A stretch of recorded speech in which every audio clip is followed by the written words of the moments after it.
사도 바울은 경고하였지요. 그 항해가 위험할 것이라고 경고하였습니다.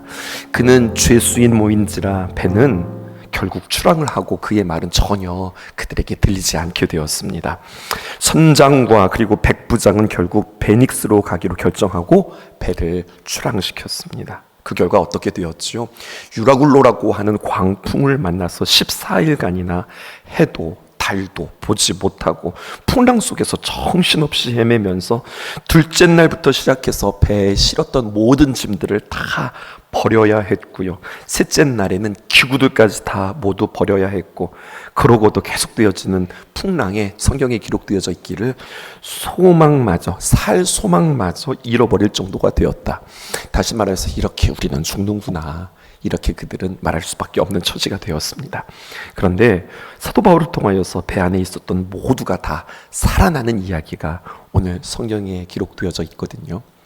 사도 바울이 담대하게 이야기합니다. 무엇을 이야기합니까? 자기 말을 전하는 것이 아니라 하나님의 약속을 전하는 것입니다. 23절에서 26절에 있는 말씀 볼게요. 내가 속한 바 곧 내가 섬기는 하나님의 사자가 어젯밤에 내 곁에 서서 말하되. 보세요. 자신의 의견을 말하는 것이 아니라 사도 바울이 이렇게 담대하게 이야기할 수 있었던 것은 너무나도 선명하게 주님께서 그에게 들려주셨던 말씀이 있는 거예요. 자기 말이라고 하면은 어쩌면 그는 주저하였을런지도 모르겠습니다. 하지만 분명하게 자신에게 주시는 하나님의 말씀. 게다가 여러분, 오늘 이 말씀을 묵상하는데 여러분, 위기 가운데, 참 어려움 가운데 하나님께서는 세미함이 아니라 때로는요, 알아들을 수 있도록 큰 소리로 그에게 너무나도 뚜렷하게 확신 있게 그에게 말씀해 주시는 하나님을 만나는 겁니다. 작게 말하면 못 알아들을까봐 하나님께서는 그게 너무나도 선명하고 분명하게 말씀해 주시는 거죠. 24절에 바울아 두려워하지 말라. 내가 가이사 앞에 서야 하겠고. 너는 로마로 가게 되어져. 그리고 황제 가이사 앞에 서게 되어질 거야. 또 하나님께서 너와 함께 항해하는 자를 다 내게 주셨다. 이렇게 말씀해 주시는 거죠. 하나님께서 나에게 이러한 말씀을 주셨습니다. 그러자 그의 말에 권위가 실려요. 그의 말에 힘이 실리는 겁니다. 25절에 그러므로 하나님께서 나에게 주신 말씀이 있으므로 그러므로 여러분이요 어떻게 합니까? 안심하라. 안심의 근거가 어디에 있어요? 환경에 있지 않아요. 저기 햇빛이 조금 나네요. 저기 조금 구름이 거치네요. 어떤 과학적 현상으로 말미암아 여러분 이제 안심하십시오.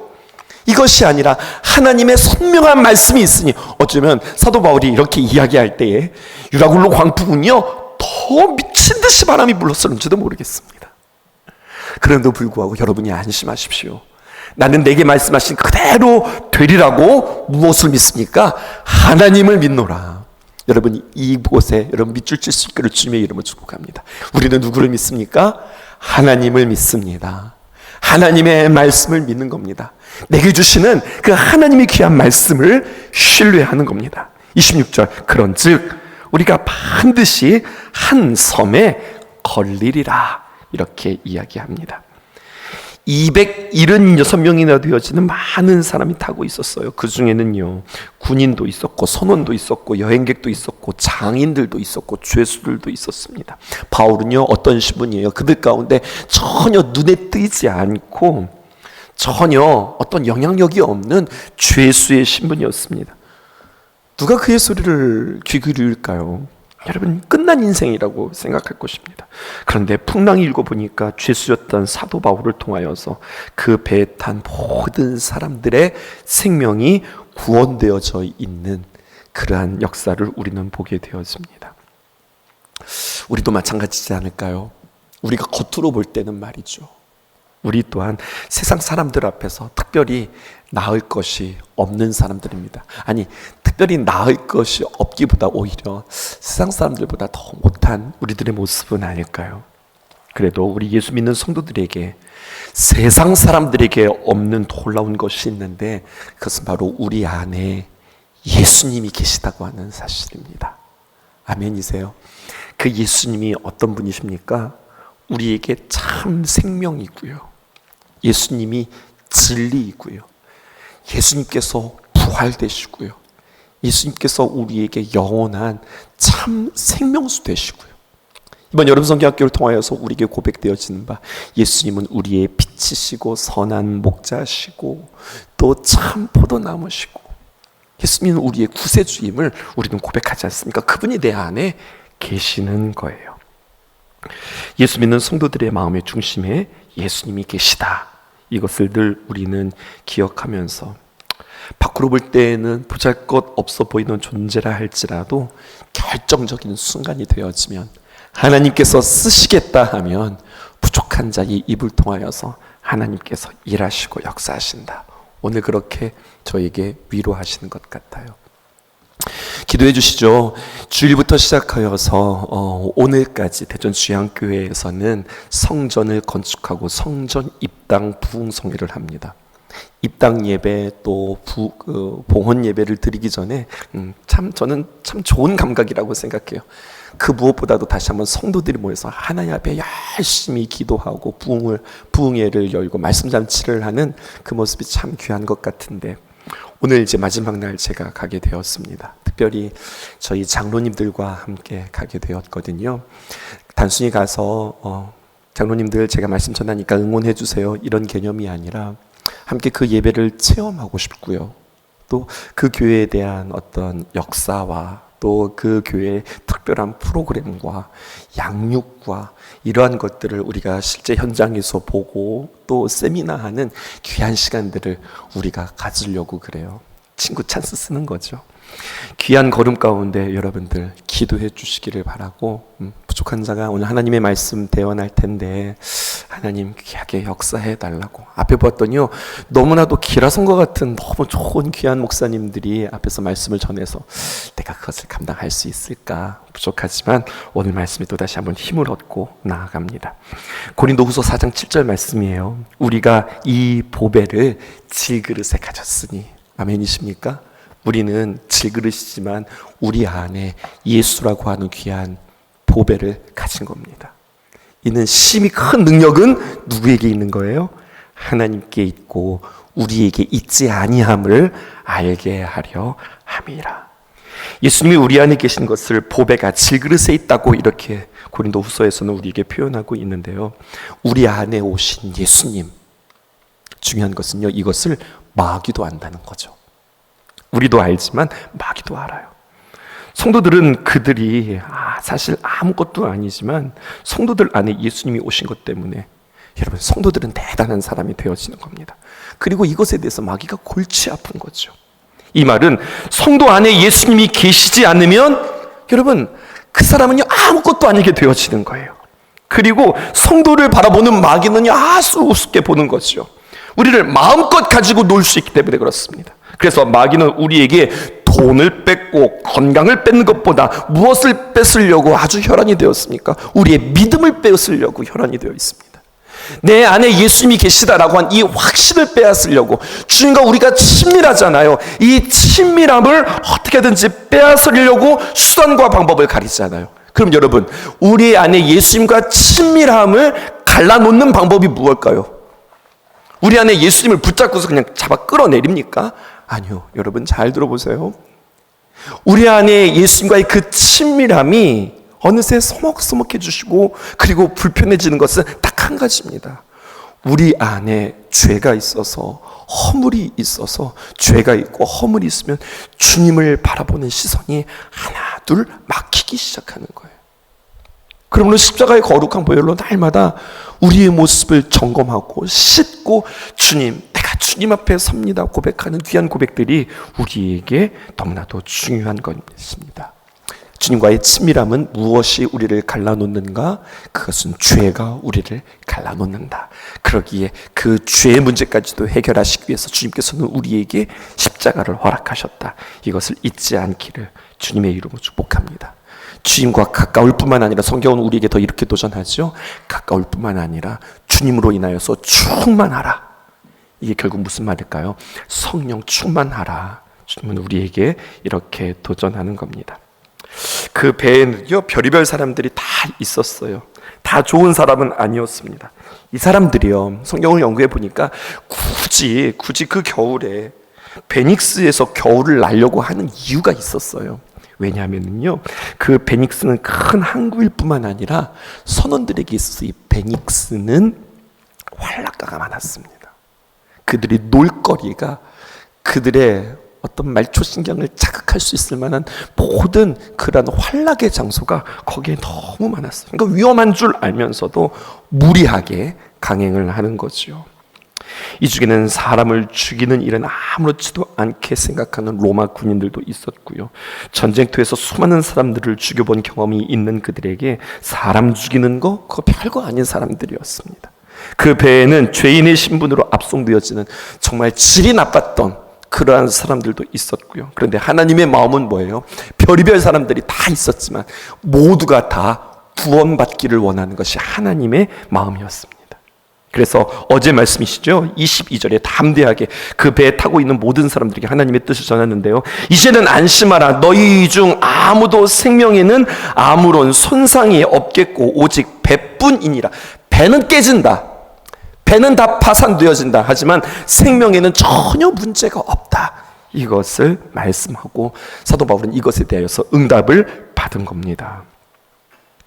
오늘 24절에 있는 말씀, 바울아 두려워하지 말라. 내가 가이사 앞에 서야 하겠고 또 하나님께서 너와 함께 항해하는 자를 다 내게 붙여주셨다. 이 말씀 붙잡는 거죠. 그런데 보세요. 그들 가운데 이런 일들이 일어납니다. 두 번째, 사공들이 탈출하려고 그랬어요. 30절부터 32절 우리 함께 읽어볼게요. 사공들이 도망하고자 하여 이물에서 닻을 내리는 채하고 거룻배를 바다에 내려놓거늘. 여러분, 거룻배라고 등장하죠. 이것은 우리로 말하면 구명보트 같은 그러한 배입니다. 31절 읽어보실까요? 시작. 바울이 백부장과 군인들에게 이르되 이 사람들이 배에 있지 아니하면 너희가 구원을 얻지 못하리라 하니 32절 이에 군인들이 거룻줄을 끊어 떼어버리니라. 이렇게 기록되어져 있어요. 사도 바울이 이 사람들이 배에 있지 아니하면 너희가 구원을 받지 못한다. 이렇게 이야기하고 적극적으로 그 선원들이 이탈하는 것에 대하여서 막는 이야기가 성경에 기록되어져 있어요. 42절에서 44절 배가 섬에 가까워서 난파되었을 때 죄수들이 도망갈까 봐 로마 군인들이요 이 죄인들을 다 죽이려고도 했었습니다. 그런데요 이것에 대하여서 모두 살리자고 바울이 제안하는 겁니다. 계속해서 지금 바울이 뭔가를 주도하고 있죠. 그리고 그 다음의 내용들을 명령하는데 그것은 무엇이냐, 너희들이 헤엄칠 수 있으면 마음껏 섬에까지 헤엄쳐서 가라. 그러지 못한 사람은 널판지나 배에 있는 어떤 기구라도 붙잡고 너희들이 살 수 있는 방법을 다해서 살라. 이렇게 명령하는 겁니다. 선원들이 이탈하지 않도록 해라. 또 이렇게다가 다 죽게 생겼으니까 자신들에게 어떤 책임들이 있을까 봐 이 죄수들을 다 죽이려고 하는데 죄수들의 생명을 보장해라. 그리고 이제 저 섬이 보이거든. 너희들이 모든 힘을 다하여서 저쪽으로 헤엄쳐 가라. 이렇게 이야기하는 겁니다. 사울이 큰 풍랑을 만났듯이 말입니다. 우리의 삶에서 개인적으로 그럴 수도 있고요. 우리 가정 공동체가 될 수도 있고 교회 공동체가 될 수도 있고 또 더 나아가 국가적으로 큰 풍랑을 만날 수 있게 되어집니다. 그런데 대부분의 사람들은 무엇을 보냐면 큰 문제를 만날 때 그 큰 풍랑을 보게 되어져요. 그런데 오늘 이 본문에서 우리가 한 가지 힌트를 얻지 않아요? 하나님께서 기뻐하시는 것 4가지의 가치 가운데 하나님은 우리로 하여금 연합하기를 원하세요. 하나 되어지기를 원하세요. 이럴 때 우리는 흩어지는 것이 아니라 하나 되어서 더욱더 하나님 앞에 기도하면서 이 문제들을 헤쳐나가야 할 것이에요. 오늘도 유치부 교사들이 여름 선교학교를 위해서 계속해서 릴레이하면서 기도하고 있는데 여러분 이것은 단순히 교사들만 기도하는 것이 아니라 우리가 이제 다시 한번 여름 선교학교 일정을 걸어놓고 우리는 온 성도들이 또 합심하여서 이번 여름 행사들을 위하여서 영아부부터 시작해서 영아부, 유치부, 아동부, 중고등부, 청년부, 청장년에 이르기까지 다음 세대를 위해서 한 마음으로 기도할 때 하나님께서 우리에게 또다시 한번 큰 역사를 이루실 줄 믿습니다. 악한 마귀 사단은 어떻게 할까요? 어떻게든지 깨지게 만들고 흩게 만들고 마음이 하나 되지 못하게 만들고 하나님께서 기뻐하시는 것은 무엇일까요? 하나님과 우리가 하나 되어지고 그리고 온 성도들이 한 마음으로 함께 기뻐하며 기도하는 것. 왜 기뻐할 수 있어요? 하나님께서 이루실 일들을 우리가 기대하며 기뻐할 수 있는 겁니다. 그런 여러분들 되었으면 좋겠습니다. 고린도전서 10장 13절에 있는 말씀, 사람이 감당할 시험 밖에는 너희가 당한 것이 없나니 오직 하나님은 미쁘사 너희가 감당하지 못할 시험 당함을 허락하지 아니하시고 시험 당할 즈음에 또한 피할 길을 내사 너희로 능히 감당하게 하시느니라. 아멘. 그러므로 우리는 문제 상황들을 급박하게 만들고 사람들로 하여금 이기적으로 만들게 하고 다 뿔뿔이 흩어져서 나만이라도 살아야지 이러한 마음 가운데에서 하나님의 귀한 마음을 품어 우리는 더욱더 하나 되어지는 귀한 일들에 함께하는 저와 여러분들 되어지기를 주님의 이름으로 축복합니다. 특이한 말씀 하나가 더 있어서 여러분들과 함께 나누고 마치려고 합니다. 세 번째, 지친 사람들을 위로하고 먹이는 이야기가 성경에 기록되어져 있습니다. 35절에 보실까요? 떡을 가져다가 모든 사람들 앞에서 하나님께 축사하고 떼어 먹기를 시작하네. 여러분, 그 상황에서 무슨 떡이 있었을까요? 그런데 떡이 있었다고 성경은 우리에게 이야기하네요. 그리고 그 사도 바울이 이걸 가지고 뭐합니까? 한 사람이라도 더 먹어야 될 텐데, 아니면 지금 떡 먹을 그런 경황이 없는데 사도 바울은 무엇을 하냐면 여기에서 성찬을 합니다. 이게 지금 도대체 뭐 하는 짓일까요? 그런데 여러분, 예수님과 우리가 하나 되어짐에 대하여서 구체적으로 그들에게 경험시키는 겁니다. 그냥 여러분, 하나님이 우리와 함께 합니다 이렇게 말씀도 중요하지만 때로는요, 우리에게 어떠한 상징이, 어떠한 의식이, 어떠한 도구가 우리에게 큰 힘이 되어져요. 이런 경우가 있어요. 여러분, 우리가 하나님 앞에 십자가를 붙들고 기도하십시다 이렇게 성도들과 함께 권면하잖아요. 그런데 때로는요, 정말 힘들고 어려운 성도들에게요, 정말 작은 십자가를 손에 쥐어들고, 권사님, 집사님, 이거 십자가 붙들고 기도해 보세요. 이 십자가 붙들고 주님 앞에 승리하면서 나가세요 하고 그 손에다가 정말로 십자가를 이렇게 쥐어드리잖아요. 꼭 이 십자가를 쥔다고 우리에게 능력은 아닌데 때로는 정말로 절박한 순간에 때로는 그것이 우리에게 효험이 되어질 때가 있어요. 성찬, 꼭 이것을 그 당시에 이것을 먹어야 할까요? 아니요, 굳이 먹지 않아도 꼭 우리가 이것을 통해서 주님과 우리가 하나 되어지고 연합되어지는 거 꼭 이렇게 필요가 없어요. 하지만 사도 바울은요, 복음의 실제인 성찬을 그들과 함께 나눕니다. 귀로 듣는 것만이 아니라 손으로 만지고 입안에 넣으면서 목 안으로 넘기면서, 보세요 여러분, 이것은 그냥 우리가 떡 먹는 게 아니라, 떡 먹고 사는 것이 아니라 예수 그리스도가 우리 안에 이제 계심을 우리가 경험하십시다. 예수님께서 십자가 지시기 전에 어떻게 하셨어요? 그 제자들에게 이 성찬을 베푸셨어요. 왜 그렇게 하셨을까요? 제자들은 이제 예수님을 떠날 것입니다. 심지어 예수님을 부인하고 저주까지 할 것입니다. 예수님과 제자들은 완전히 분리되어질 것입니다. 예수님과 제자들은 완전히 분리되어지는 그 관계 속에서 큰 위기가 닥쳐올 것입니다. 근데 이때 예수님께서 놀라운 일을 행하시는 겁니다. 제자들의 삶 속에서 미리 예수님의 그 살과 피를 기억할 수 있도록 장치를 만드는 겁니다. 이제는 더 이상 그들과 함께 하지 못하고 십자가에서 죽임을 당하게 될 것을 아시고 제자들의 몸에 자신을 섞어두시는 이러한 의식을 통하여서 나는 너희와 함께한다, 이것에 대한 다시 한번 확신을 주는 거죠. 네가 어떤 잘못을 해도, 네가 나를 부인한다 할지라도 나는 너를 모른다고 하지 않고 너는 나를 부인했지만 나는 너를 부인하지 않을 것이다. 예수님의 약속이고 의지가 바로 십자가 전에 그 최후의 성찬이었던 거죠. 사도 바울은 이것을 다시 한번 그들로 하여금 기억하게 하는 겁니다. 그러므로 세상의 풍랑을 넉넉히 이길 수 있는 거죠. 주님과 내가 하나 되어줌으로 이길 수 있다. 더욱 섬기고 낮아지고 하나 되어지는 일에, 하나님의 귀한 구원의 역사에 우리가 쓰임받을 수 있기를 원하고요.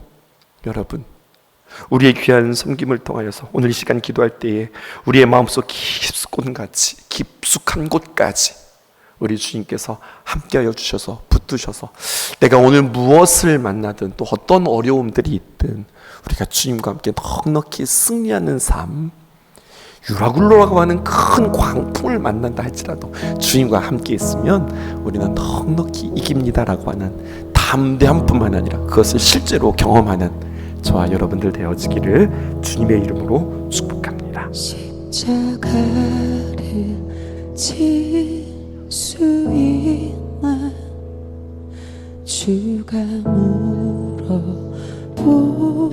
물어보실 때 죽기까지 따르오리 저들 대답하였다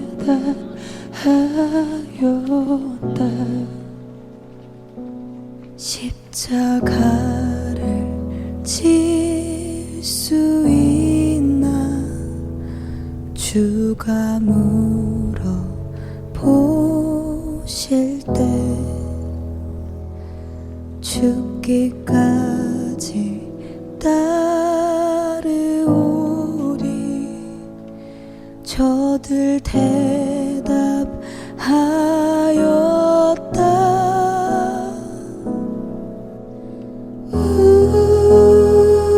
우리의 심령 주의 것이니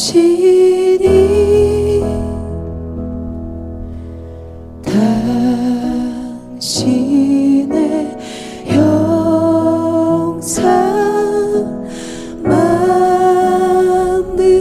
만드소서 주 인도 따라 살아갈 동안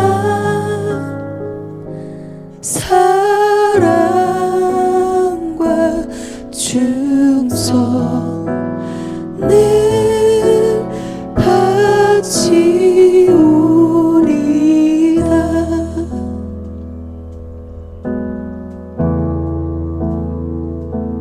주께 내 몸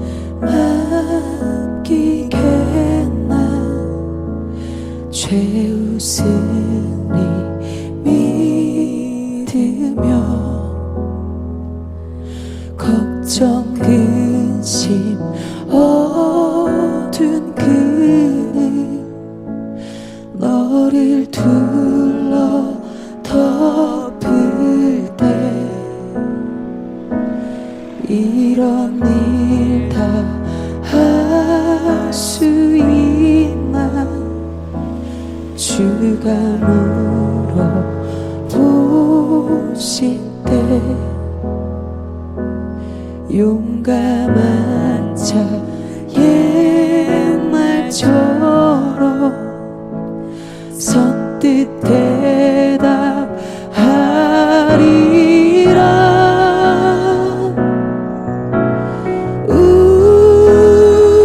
우리의 심령 주의 것이니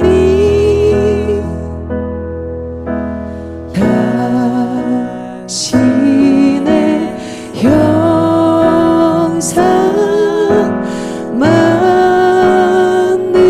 만드소서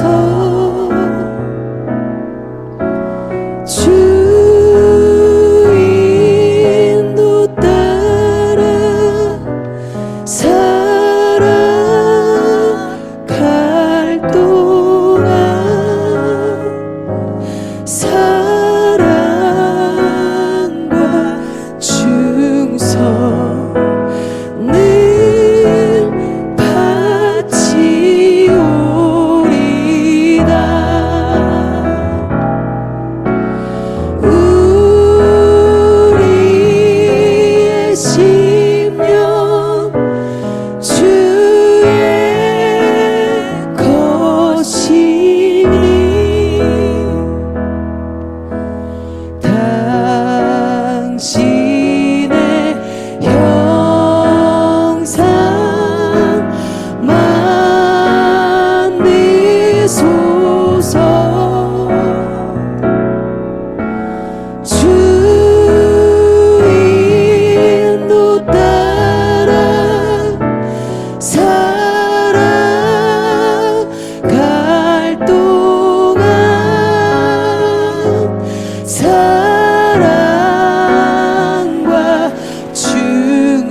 십자가를 질 수 있나 주가 물어보실 때 죽기까지 따르오리 저들 대답하였다